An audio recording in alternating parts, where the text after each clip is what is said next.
Welcome back to Great Day. It is about to get greater, my friends, because there's no better way to wind down a Wednesday than with some Pinot Noir. Friends, get those wine glasses out because today is National Pinot Noir Day, and our very good friend, Mike Ward with Ward on Wine, is here with some of his favorites. Good to see you. It's great to see you. Great to be back talking about one of my favorite grape varieties of all time, Pinot Noir. Pinot Noir. So we are going to start with France, and I had shared on Great Day, I just got back from my honeymoon in France, where they raved about the Pinot Noir grapes. Talked about them all the time. And they should, because Pinot Noir is from there. It's its home. Burgundy, Champagne. This is where Pinot Noir has been growing for centuries, and it's still some of the best Pinot Noir in the world from the region of Burgundy. So what separates maybe a French Pinot Noir from what many of us are used to with maybe one from Napa or Sonoma? So Pinot Noir is kind of hard to grow.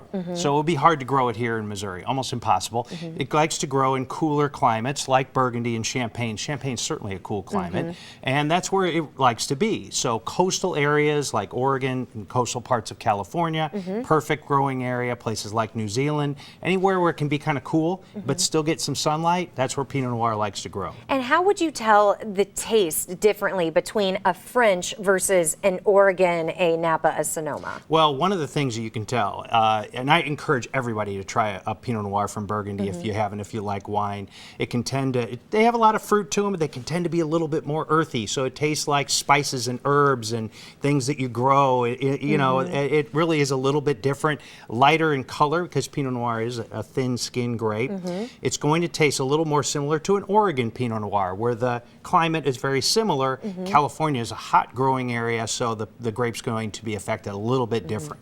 You mentioned Oregon. This is the Oregon bottle right here. What should we know about Oregon? From Elawan Winery in northwestern Oregon in the Cascade Mountains. It's a perfect place and one of the newer areas of the world and certainly of the U.S. for growing Pinot Noir just since the 1970s. But it has a lot of similarities to Burgundy in that region. Great. And then we move a bit south into the California wines, Napa and Sonoma. What should we know about their Pinot Noirs? And I really wanted to bring two wines, Rodney Strong and Robert Mondavi, from those two regions that are very close to each other but separated by a mountain, and so the Pinot Noirs are very different there. So we have one from the Russian River, the Rodney Strong Russian River in Sonoma, and then moving south and a little bit north and east is Carneros for the Robert Mondavi.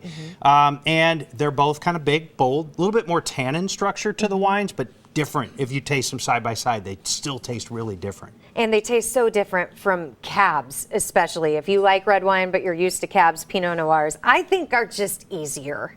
Well, they're very food friendly. Cabernets are very specific to their food pairings, but Pinot Noir can pair with salmon, say, or pork dishes, or even barbecue or pasta. It can go with just about anything. That's why I like Pinot Noir. It's such a food friendly grape variety. Well, we like that we contacted this guy early and said, actually, can you just stick around for a while longer? And you're going to do that, Mike. We will be posting this segment on our website, kmovie.com/greatday, following the show. He is going to be here for today's Great Day Extra Live. GDXL kicks off on the Great Day Facebook page around 10:15 this morning. We hope you can join us, chime in, ask any questions about wine, because as you start getting into it, it's really fun, but it can also be just a lot of information. You're going to make it easier to digest. And of course, GDXL always brought to you by the good people at the Bomarito Automotive Group.